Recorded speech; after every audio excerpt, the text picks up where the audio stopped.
आपको ले चलते हैं गोरखपुर, जहां पर विकसित भारत संकल्प यात्रा के तहत मुख्यमंत्री योगी आदित्यनाथ क्या कुछ कह रहे हैं, सुन लेते हैं।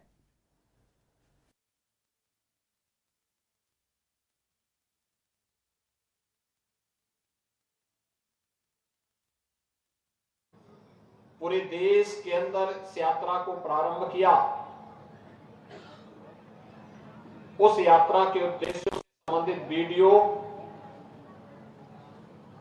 उसका लक्ष्य क्या है, इसका संकल्प, मेरी कहानी मेरी जुबानी के माध्यम से लाभार्थियों के मुंह से उन्हें शासन की किन योजनाओं का लाभ प्राप्त हुआ है इसके बारे में, और कुछ लाभार्थियों को सर्टिफिकेट वितरण का कार्यक्रम आपने मंच से अभी आपने वितरण करते हुए देखा है। कार्यक्रम में आने के पहले हम लोगों ने प्रदर्शनी को भी अवलोकन किया। विकसित भारत हम सबका संकल्प बने, इसके लिए हर एक व्यक्ति के स्तर पर जो प्रयास होने हैं, इसी उद्देश्य से प्रधानमंत्री जी ने अमृत काल के 25 वर्ष के इस कालखंड को हर नागरिक को जोड़ने के उद्देश्य से विकसित भारत संकल्प यात्रा को 15 नवंबर को प्रारंभ किया था। अब ये देश के अंदर एक लोकप्रिय यात्राओं में से बन चुकी है, जो गांव-गांव जाकर के सरकार की योजनाओं का लाभ कैसे आम जनमानस को प्राप्त हुआ है इसके बारे में भी, और जिनको नहीं प्राप्त हुआ है उनका रजिस्ट्रेशन करने का भी एक माध्यम बन रहा है। पिछले लगभग 10 वर्ष में भारत दुनिया के अंदर एक ताकत बनकर के उभरा है। दुनिया के अंदर जो भारतवासी रहते हैं उनका सम्मान बढ़ा है। अच्छा नेतृत्व आता है तो सबका सम्मान बढ़ता है, और यही मोदी जी के नेतृत्व में हुआ है। आज भारत पर हर व्यक्ति गौरव की अनुभूति करता है। विकास की योजनाओं का लाभ देश के अंदर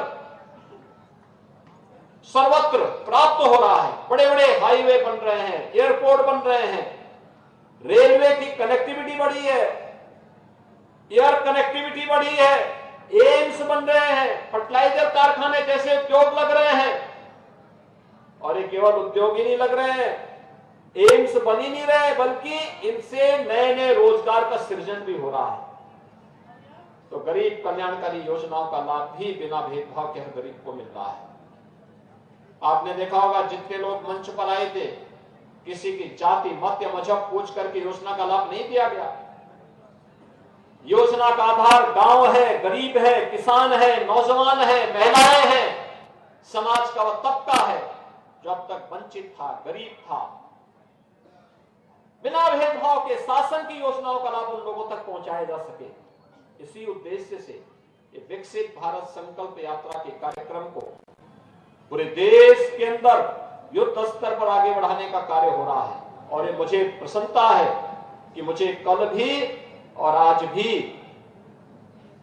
इन सभी यात्राओं में शामिल होने का अवसर गोरखपुर के जनप्रतिनिधियों के साथ हुआ है। बहनों भाइयों, कोई कल्पना नहीं करता था। याद करिए, इन 10 वर्षों में देश के अंदर 4 करोड़ गरीबों को मकान मिले। उत्तर प्रदेश में 55.5 लाख गरीबों को एक आवास मिल गया। गोरखपुर में भी हर गरीब को आवास मिल रहा है। 2.5 लाख रुपए शहरी क्षेत्र में, 1,20,000 ग्रामीण क्षेत्र में, शौचालय अलग, 90 दिन की मनरेगा की मजदूरी अलग। 15 करोड़ लोग उत्तर प्रदेश में फ्री में राशन की सुविधा का लाभ पिछले 3.5 वर्ष से अधिक समय से प्राप्त कर रहे हैं और अगले 5 वर्ष तक प्राप्त करेंगे। आयुष्मान भारत की सुविधा का लाभ, 5 लाख रुपए की स्वास्थ्य बीमा का कवर, अनगिनत ऐसी योजनाएं जो कभी नहीं हुआ वो आज हो रहा है। तो यह विकास भी है, गरीब कल्याण भी है, रोजगार भी है, किसानों का सम्मान भी है और महिलाओं की सुरक्षा भी है। नए नए उद्योग भी आ रहे हैं और इन्हीं सब कार्यक्रमों को लेकर के ये विकसित भारत संकल्प यात्रा आज आपके बीच में यहां पर उपस्थित हुई है। मैं आज के इस अवसर पर, इस भीषण शीतलहरी में इतनी बड़ी संख्या में आपकी उपस्थिति इस बात को दिखाती है कि आप तक विकास की योजना का लाभ पहुंचा है। यह दिखाता है कि आप सब शासन की योजना के साथ आगे जुड़ना चाहते हैं। आज आप गोरखपुर को, बदलते हुए गोरखपुर को भी देख रहे हो। हर रोज सड़कों का जाल फैल रहा है। पहले बिजली नहीं मिलती थी, पहले इंसेफ्लाइटिस से बच्चों की मौत होती थी, सरकार की कानों में जू नहीं रेंगता था। आज तो गोरखपुर में एम्स भी है और फर्टिलाइजर के साथ साथ तमाम अन्य संस्थान भी हैं। बीआरडी मेडिकल कॉलेज जो पहले बीमार था, आज बीमारों का उपचार कर रहा है। भाइयों बहनों, यही है परिवर्तन। रामगढ़ ताल आप देखिए, शाम के समय जाइए, कितना चमकता है। पहले अपराध होता था, अपराध का गढ़ था। भाइयों बहनों, ये परिवर्तन इसलिए लाया गया है जिससे आप भी सुख और समृद्धि के जीवन के साथ आगे बढ़ सके। और इसी विश्वास के साथ अब ये कार्यक्रम तेजी के साथ 26 जनवरी तक चलेगा। जहां भी हमें अवसर मिलेगा हम इसके साथ जुड़े, पूरा स्वागत करें। जिन गरीबों को मिल चुका है वे अन्य को भी अवगत कराएं, जिससे कोई भी वंचित न रहने पाए। यही विकसित भारत संकल्प यात्रा का संकल्प है। और 2047 आते आते हम भारत को दुनिया की बड़ी ताकत के रूप में विकसित कर सकेंगे, इस विश्वास के साथ। 15 जनवरी को मकर संक्रांति है, आप सबको खिचड़ी त्योहार की, और 22 जनवरी को प्रभु राम अयोध्या में 500 वर्षों के बाद विराजमान हो रहे हैं। इसकी अभी से बधाई देता हूं, शुभकामनाएं देता हूं। हम सब अपने पवित्र संकल्प के साथ जो उस दिन के लिए हम लोगों के लिए कार्यक्रम निर्धारित हैं, उन कार्यक्रमों के साथ जुड़ेंगे। आप सबके प्रति मैं अपनी शुभकामनाएं देता हूं। धन्यवाद। जय श्री। आप देख रहे हैं के न्यूज़, खबरों का सारथी।